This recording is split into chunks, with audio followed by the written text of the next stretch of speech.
আর্জেন্টিনাকে বোতলবন্দি করে রাখতে হবে, মেসিকে ঘুম পাড়িয়ে দিতে হবে, ইংল্যান্ড আর্জেন্টিনাকে হারাতে যাচ্ছে, এমন নানা মন্তব্যে নেট দুনিয়া কাঁপিয়ে দিচ্ছে সাবেক ইংলিশ ফুটবলাররা।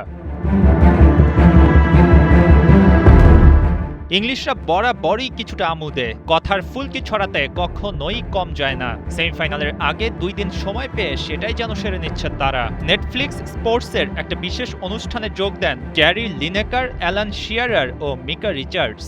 সাথে ছিলেন জো কোল। কোলের কথা দিয়ে শুরু করা যাক। তিনি মেসিকে ঘুম পাড়িয়ে দেওয়ার কথা বললেন এবং এ ব্যাপারে তার শতভাগ নিশ্চয়তা। বাকিরাও নানা রকম রসিকতায় অংশ নেন। কোল খুব শক্তভাবে জানিয়ে দেন এবারের বিশ্বকাপ ফাইনালে উঠতে যাচ্ছে ইংল্যান্ড। আর্জেন্টিনার ব্যাপারে কিছুটা সাবধানী মন্তব্য করেছিলেন মিকা রিচার্ডস। অবশ্য সাথে সাথে সাবেক এই ডিফেন্ডার জানালেন আর্জেন্টিনার শক্তির বিপরীতে ইংল্যান্ডের গতি অনেক বেশি। শুধু জো কোল বা মিকা রিচার্ডসই না, আরেক সাবেক ইংলিশ ফুটবলার ও মিডিয়া ব্যক্তিত্ব ইয়ান রাইটের কমেন্টাই বা কম কিসে। তিনি মনে করেন আর্জেন্টিনাকে খুব সহজেই হারিয়ে দেবে ইংল্যান্ড। আলবিসেলেস্তেরা অনেক ন্যারো খেলে, ইংলিশরা তাদেরকে ব্লক করবে, একই সাথে অ্যাটাকাররা ভেঙে চৌচির করে ফেলবে আর্জেন্টাইন ডিফেন্স।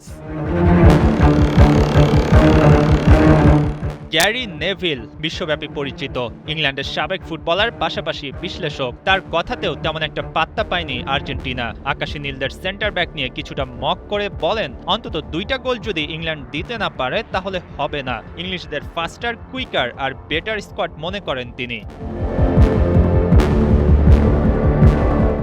একের পর এক কমেন্ট যেন আসছেই। জন টেরি, ইংল্যান্ডের সাবেক ডিফেন্ডার, তার মন্তব্যে ভাসছে সোশ্যাল মিডিয়া। আর্জেন্টিনাকে নিয়ে মোটেও বিচলিত নন এই ভদ্রলোক। তিনি মনে করেন না ইংল্যান্ডের থেকে লিওনেল মেসির দল ভালো। প্লেয়ার ফর প্লেয়ার ইংলিশরাই আর্জেন্টিনার চেয়ে ভালো।